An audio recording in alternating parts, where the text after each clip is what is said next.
Shalom, Bapak Ibu, saudara sekalian yang dikasihi dalam Tuhan. Kembali pada hari ini kita akan merenungkan kebenaran firman Tuhan. Firman Tuhan akan saya bacakan dari kitab Nabi Yeremia. Yeremia pasal 29 ayat yang ke-11. Yeremia pasal 29 ayat 11. Sebab aku ini mengetahui rancangan-rancangan apa yang ada padaku mengenai kamu. Demikianlah firman Tuhan, yaitu rancangan damai sejahtera dan bukan rancangan kecelakaan, untuk memberikan kepadamu hari depan yang penuh harapan. Demikianlah firman Tuhan.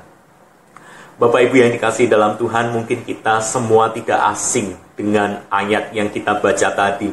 Dan mungkin juga ada beberapa orang yang menjadikan ayat ini sebagai ayat emas mereka, ayat hafalan mereka. Banyak orang yang menyukai ayat ini, Bapak Ibu, karena di dalam ayat ini merupakan janji Allah untuk mendatangkan damai sejahtera, memberikan masa depan yang penuh dengan harapan. Di dalam ayat ini dikatakan rancangan Allah adalah rancangan damai sejahtera, bukan rancangan kecelakaan yang akan memberikan hari depan penuh harapan.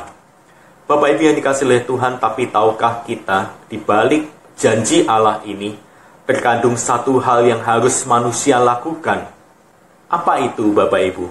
Mari kita bersama-sama melihat.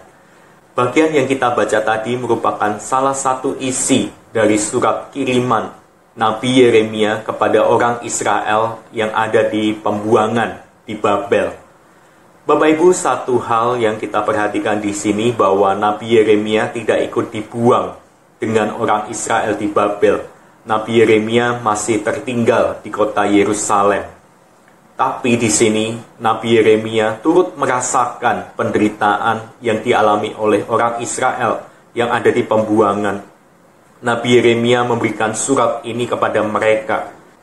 Kita membaca, Bapak Ibu, di dalam surat kiriman ini, Nabi Yeremia bukan hanya menguatkan orang Israel dengan janji Tuhan bahwa rancangan Tuhan adalah damai sejahtera, bukan rancangan kecelakaan.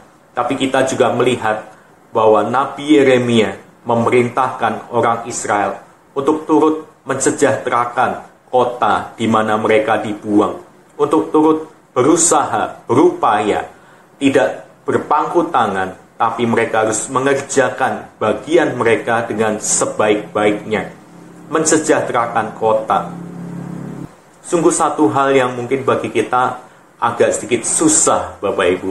Bagaimana mungkin mereka adalah orang asing, dibuang di tanah asing, dan terpisah dari negaranya sendiri. Mereka harus bekerja, mensejahterakan kota. Ini adalah satu pekerjaan yang tidak mudah mungkin untuk dijalani.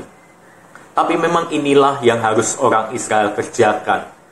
Tuhan memanggil orang Israel di tanah asing itu bukan untuk berpangku tangan, menyesali nasib, atau mungkin pasrah dengan keadaan yang ada. Tuhan memanggil mereka untuk bekerja mensejahterakan kota dan juga menghadirkan shalom di tengah-tengah pembuangan yang sulit itu.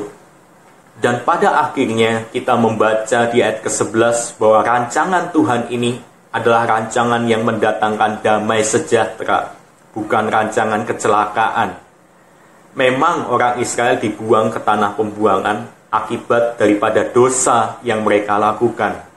Namun, ketika mereka taat mengerjakan apa yang Tuhan perintahkan di dalam pembuangan, mereka akan sungguh menyadari bahwa apa yang terjadi, yang menimpa mereka adalah rancangan Tuhan yang mendatangkan damai sejahtera. Ketika mereka mau taat, ketika mau menjalankan perintah Tuhan ini, mereka akan sungguh menyadari bahwa apa yang Tuhan adakan dalam hidup mereka, meskipun di tanah pembuangan, itu semata-mata ada di dalam rancangan Tuhan. Kesempatan untuk bertobat, kesempatan untuk memperbaiki diri, kesempatan untuk datang kembali lagi kepada Tuhan. Dan dengan demikian, mereka pun akan dapat mensejahterakan kota, menghadirkan shalom, dan dapat menjadi berkat di tengah-tengah pembuangan. Bapak Ibu yang dikasihi dalam Tuhan, kita pun juga dipanggil untuk mendatangkan shalom, menghadirkan damai sejahtera di tengah-tengah dunia kita saat ini. Kita dipanggil untuk mendatangkan damai sejahtera Tuhan, mensejahterakan kota di mana kita tinggal saat ini. Meskipun ada dalam kesulitan, kesesakan, dan mungkin kita seakan-akan kehilangan harapan, kita tetap dipanggil untuk mendatangkan shalom. Bapak Ibu yang dikasihi dalam Tuhan, maukah kita tetap berjuang, mensejahterakan kota, mendatangkan shalom? Jangan hanya berpangku tangan atau menyesali nasib tanpa berbuat apa-apa. Tuhan memanggil kita untuk kita terus berjuang, menjadi berkat, menjadi perpanjangan tangan Tuhan, mendatangkan shalom, meskipun ada di tengah kesulitan. Bapak Ibu yang dikasihi dalam Tuhan, maukah kita mendatangkan shalom, sehingga orang lain di luar sana bisa mengerti bahwa apa yang menimpa kita saat ini, kesulitan, tantangan hidup, rupa-rupanya mendatangkan damai sejahtera.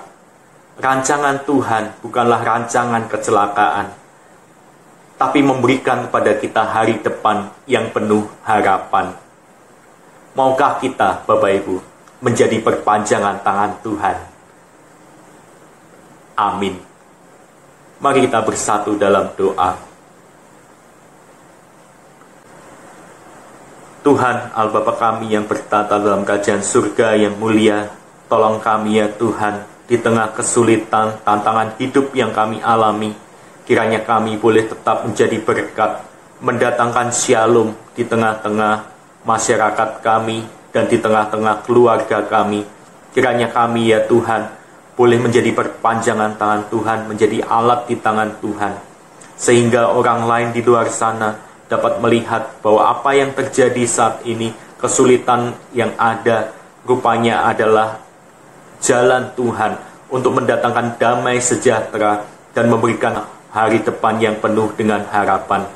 Ya Tuhan, tolong kami, biarlah kami boleh bersama-sama bergerak untuk menjadi berkat bagi dunia ini. Terima kasih ya Tuhan. Kami saat ini ya Tuhan menyerahkan untuk setiap diri kami. Biarlah Tuhan gerakkan kami untuk kami boleh mendatangkan shalom di tengah-tengah keluarga kami, di tengah-tengah masyarakat, dan di tengah-tengah bangsa dan negara kami. Terima kasih ya Tuhan.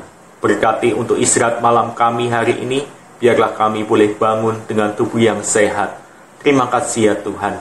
Hanya di dalam nama Tuhan Yesus kami sudah berdoa. Amin.